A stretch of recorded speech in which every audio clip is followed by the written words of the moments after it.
صفدر صاحب نے مسئلہ دریافت فرمایا کہ کوئی شخص اپنی ساس صاحبہ سے جنسی تعلقات قائم کر لیتا ہے تو نکاح کے بارے میں کیا حکم ہے؟ نکاح جو ہے وہ ٹوٹ جائے گا اور یہ بدترین کام ہے جو اس نے کیا ہے۔ اللہ تعالیٰ نے سسرال کو ایک درجہ دیا ہے اور اللہ نے قرآن میں یہ کہا ہے کہ خدا کے بہت بڑے بڑے انعامات تو جو تمہاری زندگی میں ہوئے ہیں ان میں سے ہے کہ نسباً اللہ نے تمہیں کس خاندان میں پیدا کیا، وصہرا اور اس کے ساتھ ساتھ اللہ نے تمہیں سسرال دیے۔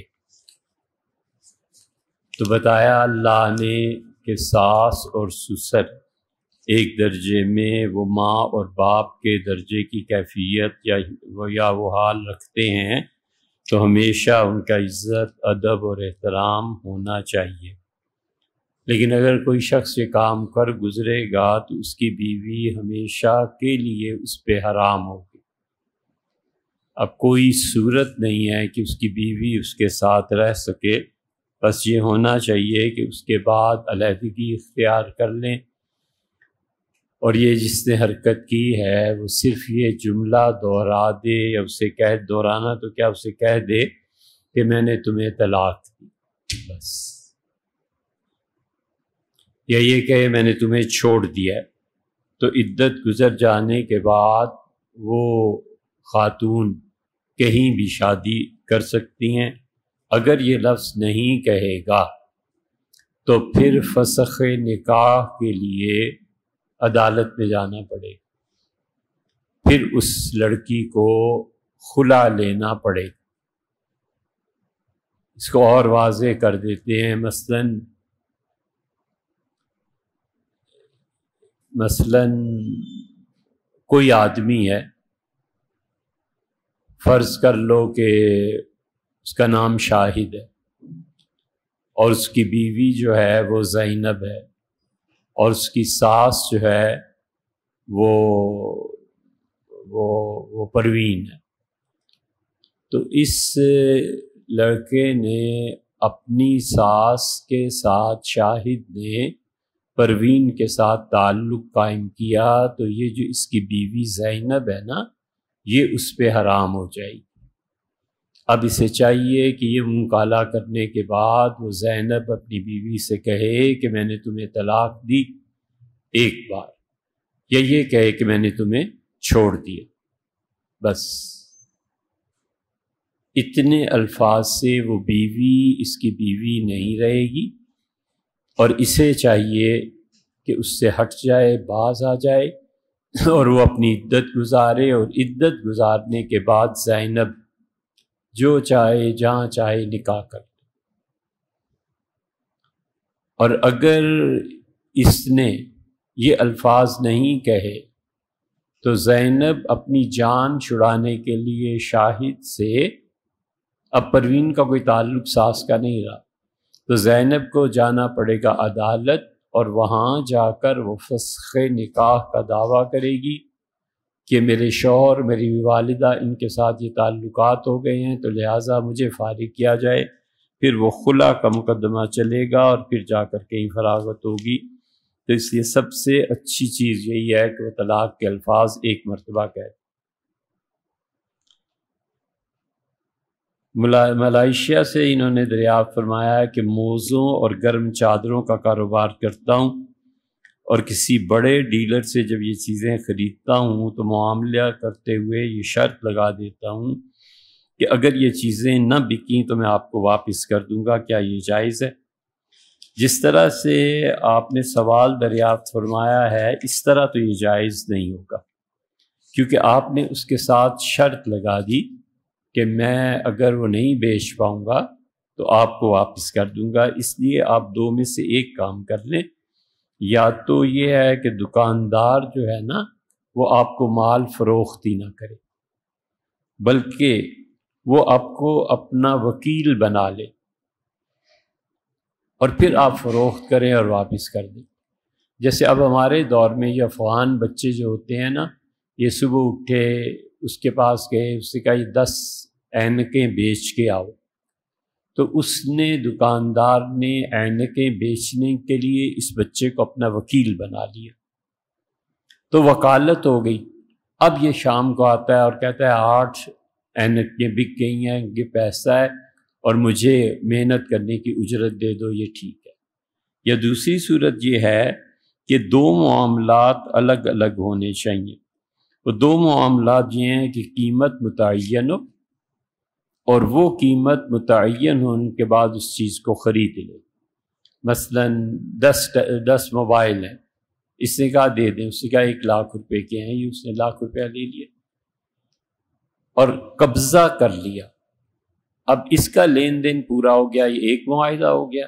اس کے بعد یہ کہتا ہے کہ دیکھو اگر یہ نہ بکے تو اسی قیمت پہ یا میں آپ کو واپس کر سکتا ہوں، وہ کہتا ہے کرو، وہ کہتا ہے نہ کرو۔ اب یہ دوسرا معاہدہ الگ سے ہو گیا، اس طرح یہ چیز جائز ہو جائے گی۔ خواتین عمرے کی نیت کر لیں اور ایام شروع ہو جائیں تو کیا تدبیر کرنی چاہیے؟ سلمان صاحب، سب سے پہلے تو یہ کرنا چاہیے کہ جو خواتین کے دن مقرر ہوتے ہیں قدرت کی طرف سے، اس میں وہ یہ چیز کریں ہی نہ، عمرے کی نیت ہی اس کے گزر جانے کے بعد کریں۔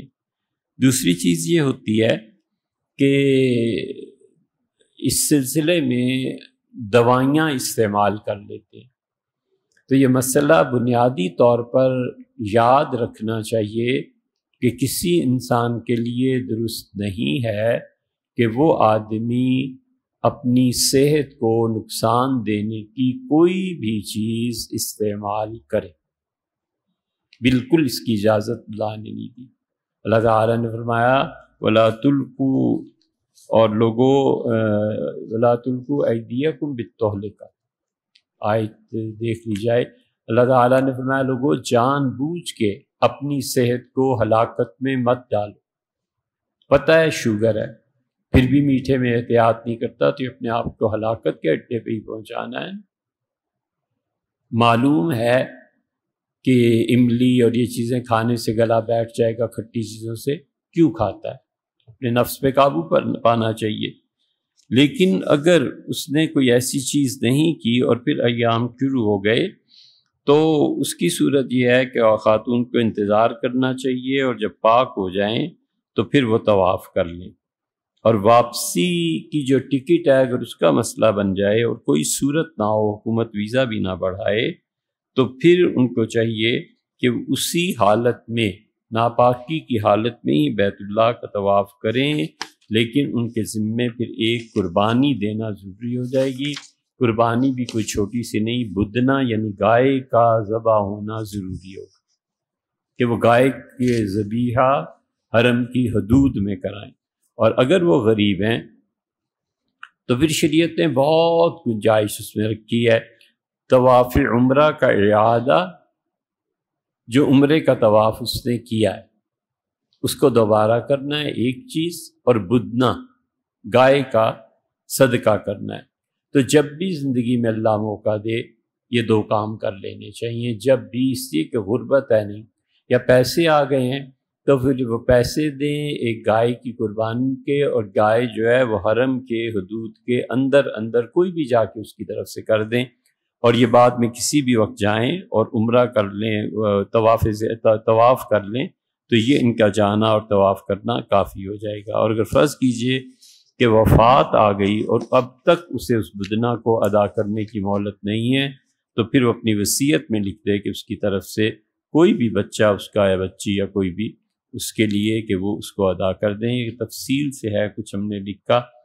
سلمان صاحب آپ اس کی فوٹو کاپی اگر منگا لیں تو پھر یہ بات آسان ہو جائے گی۔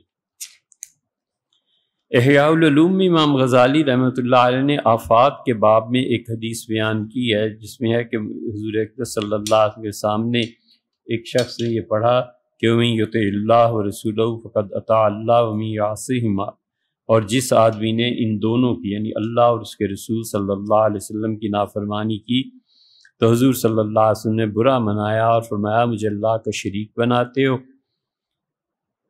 تو یہ جو خطبے آج کل ہیں ان میں آیا ہے کہ یعصیہما تثنیہ کے صیغے کے ساتھ کہ جس نے ان دونوں یعنی اللہ اور رسول صلی اللہ علیہ وسلم کی نافرمانی کی تو وہ آدمی عذاب اٹھائے گا۔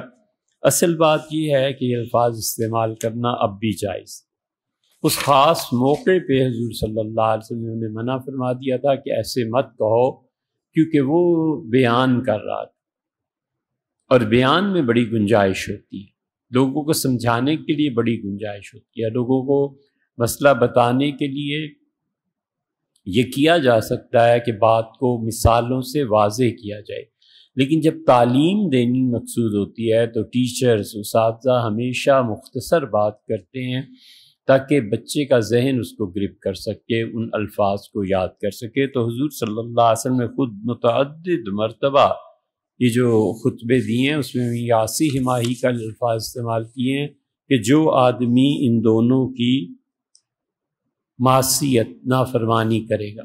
عبداللہ ابن مسعود رضی اللہ عنہ کا جو نکاح کا خطبہ ہے حضور صلی اللہ علیہ وسلم عام طور پہ جو پڑھتے تھے اس میں بھی یہی الفاظ آئے ہیں، تو بہرحال امت نے اس کی اجازت دی ہے۔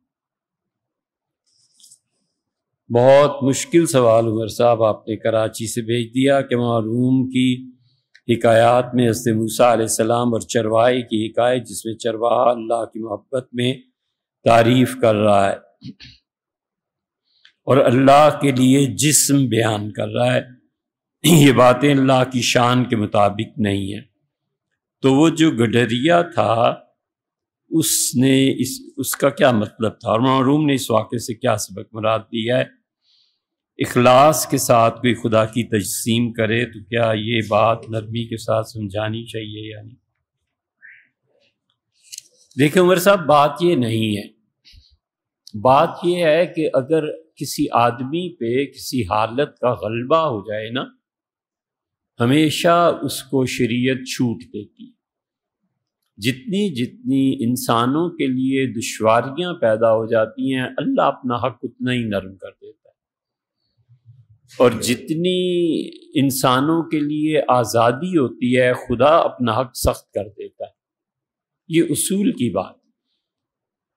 مثلاً آپ جانتے ہی ہیں کہ قرآن کریم میں چوری کی سزا ہاتھ کاٹنا آئی ہے، لیکن سیدنا عمر رضی اللہ عنہ نے ایک آدمی اپنے اونٹ کی گوشت، یہ پہلے حدیث گزر چکی، واپس چوروں کو لے آیا تھا دو کو، تو سیدنا عمر رضی اللہ عنہ نے کہا اچھا بھائی ان کا یہی جرم ہے نا کہ انہوں نے بالکل جب اونٹنی کے بچے کی ولادت متوقع تھی صبح ہو یا شام ہو اور مدت 10 مہینے پوری ہو گئی تھی تو اس کو ذبح کر دیا۔ کیوں ذبح کیا؟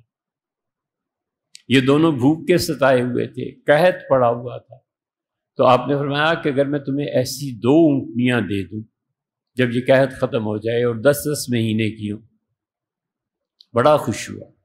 سیدنا عمر رضی اللہ عنہ کا تمہیں پتہ ہے یہ قحط کا زمانہ ہے اور اس زمانے میں حج جاری نہیں کرتا، اور تمہیں یہ بھی معلوم ہے کہ یہ جو چھوٹی موٹی چیزیں ہوتی ہیں نا، جیسے انگوروں کا گچھا ہو گیا، کھجور کی ایک ٹہنی ہو گئی، یہ ایسی باتیں نہیں ہیں کہ ان پہ اتنی شدید سزائیں دی جائیں۔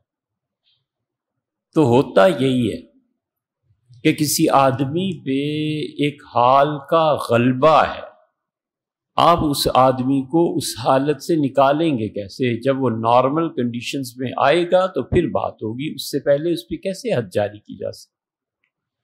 اس کی بہت اچھی مثال خود حدیث میں آتی ہے۔ حضور صلی اللہ علیہ وسلم نے ارشاد فرمایا کہ تم میں سے جب کوئی توبہ کرتا ہے تو اللہ اس سے اتنا خوش ہوتا ہے، یہ حدیث بالکل مختصر کر رہا ہوں، الفاظ بہت زیادہ، ارشاد فرمایا اللہ ایسے خوش ہوتا ہے کہ اسے تم میں سے کوئی جنگل میں چلا جائے اور جس اونٹنی پہ اس نے سارا کھانے پینے کا سامان رکھا تھا یہ لیٹا، سو گیا اور وہ بھاگ گئی۔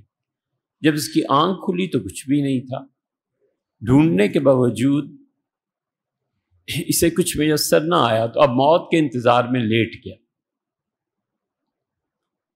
اور پھر اس کی آنکھ کھلی تو اس نے دیکھا اونٹنی کھڑی ہے، تو اتنا خوش ہوا کہ کہنے لگا اے میرے پروردگار تو میرا بندہ ہے اور میں تیرا رب ہوں۔ یہ شرکیہ جملہ، کفریہ جملہ ہے یا نہیں؟ حضور صلی اللہ علیہ وسلم نے اس جملے پر ایک لفظ نہیں ارشاد فرمایا، صرف یہ فرمایا کہ دیکھو کیسی اسے خوشی ہوئی ہوگی، بس جیسی اسے خوشی ہوئی ہے نا، اللہ تم سے میں سے کوئی آدمی توبہ کر لے تو ایسے ہی خوش ہوتا ہے۔ کیوں رسول اللہ صلی اللہ علیہ وسلم نے کچھ نہیں کہا؟ اس لیے کہ اس آدمی پر جس نے مرنا تھا ایک حال کا غلبہ طاری ہے۔ تو کئی مرتبہ ایسے ہوتا ہے، اللہ کے عشق میں کوئی پاگل ہو گیا ہے، اس پہ حال کا مرتبہ طاری ہے۔ ایک آدمی پہ حضور صلی اللہ علیہ وسلم کی محبت کا ایسا غلبہ ہو گیا ہے کہ اسے کچھ ہوش نہیں، اور جا کے قبر شریف پہ جھک جاتا ہے سجدہ کرنے کے لیے۔ اب اس کا آپ کیا حال کریں؟ اسے کافر قرار دینا؟ کچھ بھی نہیں، ایسے ہی ہوا کرتا۔ کئی مراحل ایسے آ جاتے ہیں۔ سیدنا عمر رضی اللہ عنہ قانونی طور پہ اس کا علاج کرتے تھے، جن کو محبت ہو جاتی تھی نا اور کسی حد سے گزر جاتے تھے، سیدنا عمر رضی اللہ عنہ کے پاس آتے تھے تو یہ نہیں ہے کہ 100 درے لگاؤ، اور یہ فرماتے تھے ان کا آپس میں نکاح کرا دو۔ کسی نے کہا یہ نکاح مجھے تو لڑکی پسند نہیں ہے، تو درے مارے، فرمایا اچھا پہلے پسند تھی اور اب جب سب کچھ ہو گیا تب تمہیں پسند نہیں، جبرن کا نکاح کرا۔ فرمایا زور زبردستی سے حکومت اس کا نکاح کرائے۔ تو ہر آدمی کے اپنے اپنے حالات ہوتے ہیں، فتوے میں اتنی جلدی نہیں کرنی چاہیے۔ ایک آدمی دکان میں گھس جاتا ہے، فرض کر لو ٹافیز ہیں، میٹھی چیزیں اٹھا کھانا شروع کر دیتا ہے، وہ اسے گالیاں دیتا ہے، وہ کہتا ہے کچھ نہ کر، میری شوگر ڈاؤن ہو رہی ہے، مر جاؤں گا۔ تو اب شریعت یہ تھوڑا ہی اجازت دیتی ہے کہ پہلے جائے اور لائن میں کھڑا اور اس سے کہ اتنی ٹافیز چاہیے اور اتنی، یہ اس بیچارے کی جان پہ بنی ہوئی ہے۔ تو لوگوں کے حالات دیکھ کر پھر اس کے بعد فتوے ہو۔ یہ آدمی جس کا معروم نے ذکر کیا ہے، اللہ کی محبت میں بالکل پاگلوں کی طرح، وہ خدا سے بات کر رہا تھا، اس نے کہا اے خدائے تاش من چاکرت، میرے رب تو کدھر چلا گیا ہے؟ میں تیری نوکری کرتا، میں تیری خدمت کرتا، اور اے اللہ میں تیرے سر کے بالوں کی چٹیاں بناتا، اور اے پروردگار میں بکریاں چراتا ہوں، اس کا دودھ لاتا، اللہ میرے اور جانور بھی ہیں، میں ان سے مکھن نکالتا، تو جب تھکا ہوا آتا شام کو گھر میں تو میں تیرے پاؤں دباتا، چار کد دوزم کنم شان سرت، میں تیرے بال اتنے اچھے بناتا اور اتنا تیل لگاتا، کنگھی کرتا جیسے بال بنائے جاتے۔ یہ ساری باتیں حضرت موسیٰ علیہ السلام، یہ قصہ ہی ہے، کہانی ہے سمجھانے کو، اصل کام نہیں ہے، اصل بات نہیں ہے۔ معروم یہ سمجھانا چاہتے ہیں کہ لوگوں حال کا اعتبار کرنا چاہیے۔ کبھی کبھی کسی پہ ایسی حالت طاری ہو جاتی ہے کہ تم نہیں جانتے، چلنے دو اس کو۔ اس پہ اس نے کہا اللہ کے لیے کہ اے رب تو ایسے ہوتا ہے، ایسے ہوتا، تو جسمی کی صورت دی نا اس نے۔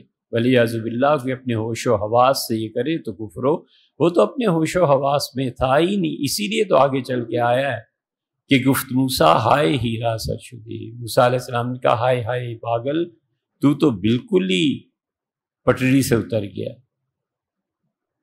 تو مسلمان ناشدے کافر شدی، تو مسلمان ہی نہیں رہا، تو کافر ہو گیا۔ وہی آمد سوئے موسیٰ از خدا، اللہ نے وہی کی اور اللہ تعالیٰ نے موسیٰ علیہ السلام سے کہا کہ بندہ ہے من از منم کر دے جدا، موسیٰ یہ کیا کیا ہے؟ میرے بندے کو مجھی سے الگ کر دیا، وہ تو میری محبت میں سب کچھ کہہ رہا تھا، آپ نے اسے ٹوکا اور اس نے سرد آہ بری اور جنگل کی طرف بھاگ گیا کہ ہائے میں مسلمان بھی نہیں رہا، میں کافر ہو گیا۔ تو برائے وصل کر دینا، موسیٰ اس لیے بھیجا تھا کہ جو ٹوٹے ہوئے ہیں نا مجھ سے، انہیں میرے قریب لا، نئے برائے فصل کر دینا دی۔ ہم لوگوں کو اس لیے نہیں بھیجا کرتے کہ جو پہلے سے جڑے ہوئے ہیں تو انہیں بھی توڑ، ایسے نہیں کرنا چاہیے۔ ہر چیز فتوے پہ نہیں آتی، ہر چیز فتوے پہ بالکل نہیں لانی چاہیے۔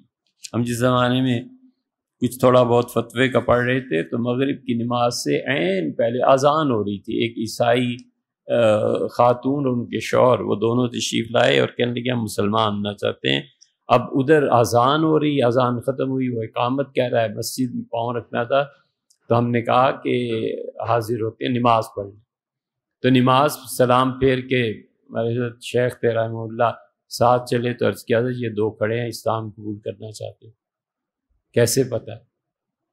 نماز سے پہلے ایسے آئے تو بہت ڈانٹ پڑی کہ نماز ضروری تھی یا انہیں مسلمان کرنا ضروری، بہت زیادہ ڈانٹا، اور فرمایا ان میں سے کسی ایک کو بھی کچھ ہو جاتا، دونوں کو کچھ ہو جاتا تو خدا تم سے کچھ نہ پوچھتا، ہماری جماعت زیادہ ضروری تھی یا ان کا اسلام زیادہ ضروری؟ یہ وہ چیزیں ہیں جہاں پہ سر پہ کوئی بڑا ہونا تو سمجھا دیتا۔ حق مہر کے متعلق دو عدد اشکالات ہیں۔ ایک تو یہ کہ عورت کی جانب سے زیادتی کی صورت میں طے شدہ حق مہر کو جرگہ یا عدالت سے کم کرانا، اور دوسرے حق مہر میں زیور کی ملاوٹ 18 کے اور 24 کے متعین نہیں کی جاتی، اس صورت میں سستے زیور سے مہر ادا ہو جائے گا۔ یاد رکھنا چاہیے کہ حق مہر جو ہوتا ہے وہ خالصتاً بیوی کا حق ہوتا ہے، اس میں کوئی مداخلت نہیں کر سکتا، حتیٰ کہ لڑکی کے والد اور والدہ بھی مداخلت نہیں کر سکتی، ساس کوئی بھی مداخلت نہیں کر سکتا، یہ خالصتاً اس کا اپنا پیسہ یا زیور ہے، اٹھا کے باہر پھینک دے اس کی مرضی، بیچ آئے اس کی مرضی، کوئی ایک لفظ بھی اس کے متعلق کہے تو گناہ گار ہو۔ وہ چاہیں اگر خود اپنی خوشی سے کہ اب جھگڑا ہو گیا ہے اور طلاق لینی ہے یا کوئی ایسی صورت ہے تو وہ کر سکتی ہیں۔ مثلاً 1 لاکھ حق مہر تھا تو وہ کہتی ہیں کہ مجھے طلاق دے دو اور یہ لے لو پیسے، وہ کہتا ہے حق مہر معاف کرو، وہ کر دیتا ہے، وہ کہتی ہے حق مہر آدھا دو، کر سکتی ہے۔ لیکن اگر یہ بات چلی جائے جرگے میں یا عدالت میں تو پھر بیوی پر دباؤ ڈالنا کہ تم حق مہر کو کم کرو نہیں ہو سکتا۔ عدالت کو کوئی اختیار نہیں، جرگے کو کوئی اختیار نہیں۔ 10 لاکھ حق مہر لکھا تھا، لڑکی کہتی ہے 10 لاکھ ادا کرو، میں تو نہیں کم کرتی، بالکل اس کا حق بنتا ہے بھائی، کوئی جرگہ کوئی عدالت اس کے حق مہر کو کم نہیں کر سکتی۔ دوسری جو آپ نے ارشاد فرمائی ہے کہ زیور کو کم کر دیا جائے، تو سونا جو کہ حق مہر میں مقرر کیا گیا تھا، اور ہمارے ہاں 24 کیرات کا سونا ہوتا ہے، اس لیے 24 کیرات کا سونا ہی دینا لازم ہوگا۔ جس سوسائٹی میں جو عرف چل رہا ہوتا ہے نا، یہ شرعی دلیل بن جاتی ہے، عرف میں کیا چل رہا ہے۔ اس لیے تو عرفاً زیورات اگر 24 کے نہیں ہیں، 22 کیرات کے ہوتے ہیں تو پھر اس طرح بھی حق مہر ادا ہو جائے گا۔ عرف کو دیکھنا پڑتا ہے کہ عرف کیا ہے۔ مثلاً عرف میں جہیز واپس کیا جاتا ہے، ہمارے ہاں کرنا پڑے گا، عرف میں جہیز واپس نہیں کیا جاتا نہ کرے۔ تو جو عرف ہوتا ہے لوگوں کے درمیان، وہ شریعت میں مستقل ایک قانون کی بنیاد ہے، ہم اپنے عرف کو ایسے نہیں چھوڑ سکتے۔ کیا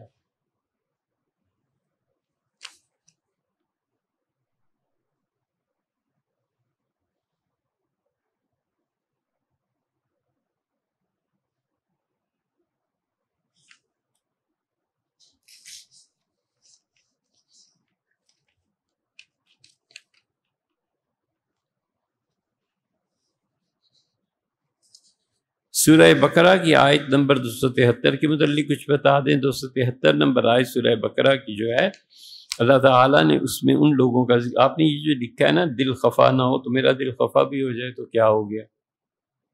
فرض کر لیجئے ہم آپ سے ناراض ہو جائیں، اور فرض کر لیجئے آپ ہم سے ناراض ہو جائیں جنید صاحب، فرض کیجئے اس حالت میں ہم مر بھی گئے تو کیا اتنی بڑی مصیبت ہے؟ اس سوال میں بنیادی طور پہ جو قباحت ہے نا، وہ لوگوں کو یہ تلقین کرنا ہے کہ فلاں اگر ناراض ہو گیا تو پھر یہ ہو جائے گا۔ شریعت نے یہ ماں باپ کے متعلق کہا ہے، شریعت نے یہ ساس سسر کے متعلق کہا ہے، شریعت نے حقیقی رشتہ داروں کے متعلق کہا ہے، وہ ناراض ہوں راضی ہوں اس سے فرق پڑتا ہے۔ کسی بھی دینی شخصیت کو اس مقام اور مرتبے تک لے جانا کہ اگر آپ ناراض ہو گئے تو میری تو بس حالت ہی یہ ہو جائے گا، وہ ہو جائے گا، یہ اس کو فرعون بنانا ہے۔ یہ حضور اقدس صلی اللہ علیہ وسلم ناراض ہو جاتے تو کفر اسلام کا مسئلہ بنتا۔ ماں باپ ناراض ہو جائیں تو نصیب اور مقدر کا مسئلہ بن جاتا ہے۔ ساس سسر ناراض ہو جائیں، شریعت اس پہ اعتراضات کرتی۔ یہ وہ چیزیں ہیں جن کی اصل اہمیت کوئی بھی شخص دین میں اپنے آپ کو اس مقام تک لے جانا چاہے کہ میری ناراض ہونے سے یہ جہنم میں جائے گا، یہ کرے گا، وہ کرے گا، اسے اپنی خیر منانی چاہیے کہ تم ہو کیا چیز، تمہاری اوقات کیا ہے، ہو گئے ناراض، کسی شرعی بنیاد پہ ہوئے تو بہت ہی اچھا ہے، ہونا چاہیے۔ یہ کیا بات؟ اس لیے سورہ بقرہ کی جو آیت ہے اس کے متعلق قرآن کریم میں یہ ہے کہ اللہ تعالیٰ نے فرمایا کہ ان لوگوں کا خیال کرو، لا یسألون الناس الحافا، وہ لوگ جو لگ لپٹ کے نہیں مانگتے، جو کسی کے پیچھے ہی نہیں پڑ جاتے کہ مجھے پیسے دو، میں نے زندگی گزارنی۔ بھی زندگی گزارنی ہے تو تم نے کام کرنا۔ اب فرض کر لو کہ کوئی ہے ہی ایسا کہ وہ خدا کے دین میں مصروف ہے، خدا کے کاموں میں مصروف ہے، وہ نہیں اپنی مصروفیات سے وقت نکال سکتا، اور وہ کرتا ہے دین کا ہی کوئی کام، سوسائٹی کا جو کامن ریلیف ہوتی ہے اس کا کوئی کام کرتا ہے، تو اس کو نہ دینا یہ معاشرے کی بے حسی ہے۔ مثلاً ایک آدمی صبح گلی میں جھاڑو دے دیتا ہے، کسی سے کچھ نہیں مانگتا، تو جو گلی والے ہیں انہیں چاہیے کہ اس کے لیے کوئی معاوضہ کچھ مقرر کر، وہ جو گلی والے ہیں انہیں چاہیے کہ کچھ دے دے۔ عیسائی ہیں، رہتے ہیں پاس قریب میں، یہودی ہیں، ہندو ہیں، سکھ ہیں، کوئی بھی مذہب ہے ان کا، جب اپنا کوئی بڑا تہوار آتا ہے تو خوشی میں انہیں شریک کرنے کے لیے جانور ذبح کیا نا، چھوٹا بڑا کوئی، تو ایک ران انہیں دے آئے، ایک گوشت کا حصہ انہیں دے آئے کہ ہمارے یہاں خوشی ہے، آپ بھی اس میں شریک ہو جائے۔ آفت آ گئی، مصیبت آ گئی، سردی گرمی، پنکھے دے آئے، کبھی کوئی بستر دے آئے۔ اللہ فرماتے ہیں ایسے لوگ جو ہوتے ہیں ڈیزرو کرتے ہیں، لا یسألون الناس الحافا، اور لوگوں وہ تمہارے سامنے ہاتھ نہیں پھیلاتے اپنی غیرت کی وجہ سے، اپنی شرم کی وجہ سے۔ تم میں سے جو انسان بھی ان کے ساتھ یہ اچھا سلوک کرے گا، آگے اللہ نے کچھ نہیں فرمایا، اللہ نے کہا ہے میں اسے اجر دوں گا۔ کہہ دیتے نا جنت دیں گے، یہ دیں گے، یہ کچھ نہیں کہا، میں اسے اجر دوں گا۔ اس کا مطلب یہ ہے کہ شہنشاہ یہ کہہ رہا ہے کہ تم اگر میری مخلوق کے ساتھ جو زبان سے نہیں بولتے، اگر تم نیکی کرو گے تو میں اپنی حیثیت کے مطابق تمہیں نواز دوں گا قیامت میں، کیونکہ تم نے میرے ان بچوں کا لفظ بھائی مانا کہ وہ اللہ کی مخلوق ہے نا، تم نے میرے خاندان کا، میرے کنبے کا، میرے قبیلے کا، میں نے جنہیں عزت دی ہے انسانوں کا، اس طرح خیال رکھا، تم آؤ گے تو ہم تمہیں خوش کر دیں۔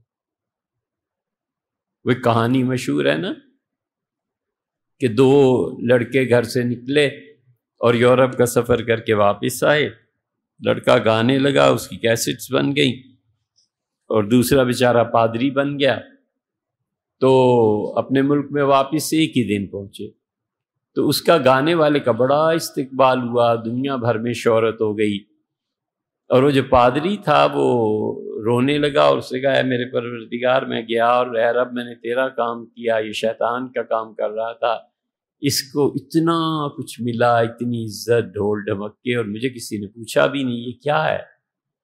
تو فرشتے آئے، انہوں نے کہا کہ فرماتے ہیں یہ اپنے گھر پہنچا ہے تو اس کا استقبال ہو گیا ہے نا، جس دن تو اپنے گھر پہنچے گا ہم بھی تیرا استقبال کریں گے۔ یہی ہوا کرتا ہے، جو لوگ اللہ کے لیے کام کرتے رہتے ہیں نا، جب خدا کے پاس پہنچیں گے پھر وہ دیکھیں گے کہ اللہ نے کتنا بڑا استقبال اس لیے کیا ہے کہ خدا غیب میں تھا، پردے میں تھا، دیکھا نہیں تھا، اور اس نے نہ دیکھنے کے باوجود اس کی اتنی خدمت کی، اس کے خاندان کی، اس کے گھر والوں کی، اس کی مخلوق۔ جیسے فرض کر لو کوئی آدمی پردیس چلا جاتا ہے، خط پتر کچھ بھی نہیں ہے، اس کا دوست جاتا ہے اور کہتا ہے کہ بہن کچھ چاہیے، کوئی چیز، مہینے سال بعد وہ آتا ہے واپس، تو وہ کہتی ہے کہ یہ آپ کا دوست جو ہے نا بڑا دیکھو میرا کتنا خیال رکھتا ہے، ہمیشہ آتا تھا، کوئی چیز ضرورت تھی خود دے جاتا تھا، اور آپ نے تو خط نہیں پتر کچھ. تو وہ کتنا احسان مند ہوتا ہے کہ یار تم نے میرے بچوں کا سال بھر خیال رکھا نا، یقین مانو زندگی بھر تمہارا احسان نہیں بھولے گا. اسی طرح اللہ غیب میں جو اللہ کی مخلوق کے ساتھ اچھا کرتا رہتا ہے نا، جب یہ گھر جائے گا نا تو پھر دیکھو کیا ہوتا ہے. حضور صلی اللہ علیہ وسلم نے فرمایا کہ ایک کے جہنمی کا فیصلہ ہو جائے گا اور جنت والے بھی، پھر ایک کہے گا دوسرے سے کہ تم نے مجھے پہچانا، وہ کہے گا نہیں، وہ کہے گا فلاں جگہ فلاں محلے میں ہم رہتے تھے، تم بھی اور میں بھی، وہ پھر جان جاتا. مختصر یہ کہ وہ کہتا ہے کہ تمہیں یاد ہے کہ ایک مرتبہ تمہیں وضو کرنا تھا اور پانی نہیں تھا اور میں نے تمہیں وضو کرا دیا تھا. کہتا ہے ہاں یاد آ گیا. تم بتاؤ کیا؟ اس کا جہنم کا فیصلہ ہو گیا ہے، مجھے چھڑا دے اللہ سے کسی طرح. تو صاحب پکڑ کے لے جائے گا اور رسول اللہ صلی اللہ علیہ وسلم آیا اللہ سے کہے گا اللہ ایک کام پڑ گیا. تو اللہ فرمائیں گے تو بخشا ہوا ہے، اور جس کو تو کہہ دے ہم اسے بھی بخش دیں. وہ کہے گا اے رب ایک مرتبہ اس نے وضو کرا دیا تھا. صحیح حدیث میں آیا ہے اللہ تعالیٰ فرمائیں گے تیرے پہ احسان کیا تھا نا، لے جا اسے جنت میں لے جا.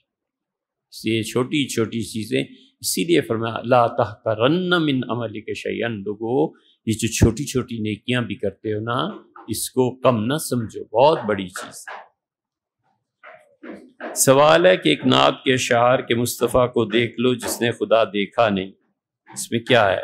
وہ بندہ یہ کہہ رہا ہے کہ جس نے اللہ تعالیٰ کو نہیں دیکھا، یعنی اللہ پر ایمان اور یقین نہیں ہے، منکر ہو گیا ہے، تو حضور صلی اللہ علیہ وسلم کو دیکھ لے کہ جس پروردگار نے اتنا بڑی ہستی پیدا کی اور اتنے کمالات ایک ہستی میں جمع فرما دیے، خود بخود تو نہیں ہو گئے نا. اللہ نے انہیں نبوت دی تھی. اللہ کے ہونے کے دلائل میں سے ایک دلیل حضور صلی اللہ علیہ وسلم. سیدھی سی بات. کوئی انسان کیسے ہی جملے کہے، کفر کے فتوے نہیں لگانے چاہیے، بالکل اس کام میں پڑھنا ہی نہیں چاہیے. جب بھی کوئی ایسی بات آئے، اصول کی بات جو ہمارے اساتذہ نے سمجھائی تھی، وہ کہتے تھے انہیں کہو کہ بھی جاؤ مدرسے مفتی کسی سے پوچھو، مجھے نہیں پتا. کہ صاف کفر کا جملہ سنو اور لکھو تو بھی مت بولنا، کہنا جاؤ جی مفتی صاحب سے پوچھو، ہمیں کیا پتا. ہم نے پوچھا حضرت مفتی پھر کیا کرے؟ فرمانے لگے جس حد تک ہو سکے اس بات کا اچھا محمل تلاش کرے کہ اس نے اس لیے کہا ہوگا، اس لیے کہا ہوگا، یا ایسے ہوا ہوگا، ایسے ویسے کر کے ٹالے اسے، کسی پہ کفر کا فتویٰ نہ. اس لیے کہ حضور صلی اللہ علیہ وسلم فقط با احدہما، یاد رکھو دونوں میں سے ایک کافر ہو جائے گا.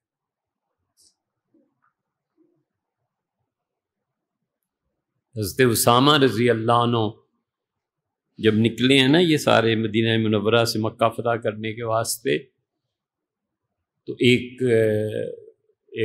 آدمی چرواہا بکریاں چرا رہا تھا.